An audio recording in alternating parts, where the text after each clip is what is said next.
നമസ്കാരം. ഗണേശ വിഗ്രഹങ്ങൾ വീട്ടിൽ വെക്കേണ്ട സ്ഥാനത്തെക്കുറിച്ചാണ് ഇവിടെ പരാമർശിക്കുന്നത്. സന്തതി പരമ്പരകളുടെ ഐശ്വര്യത്തിനു വേണ്ടി ചെമ്പുകൊണ്ടുള്ള ഗണേശ വിഗ്രഹം വീട്ടിൽ വെക്കാവുന്നതാണ്. ഈ വിഗ്രഹം തെക്കോ കിഴക്കോ ദിശയിൽ വെക്കുക. തെക്ക് പടിഞ്ഞാറോ വടക്ക് കിഴക്കോ ദിശയിൽ ഒരിക്കലും വെക്കാൻ പാടുള്ളതല്ല.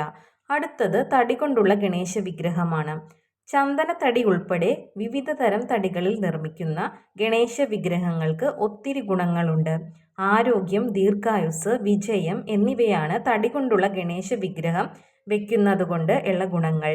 വടക്ക് കിഴക്ക് അല്ലെങ്കിൽ കിഴക്ക് ദിശയിൽ വെക്കാവുന്നതാണ്. തെക്ക് കിഴക്ക് ദിശയിൽ ഇവ വെക്കാൻ പാടുള്ളതല്ല.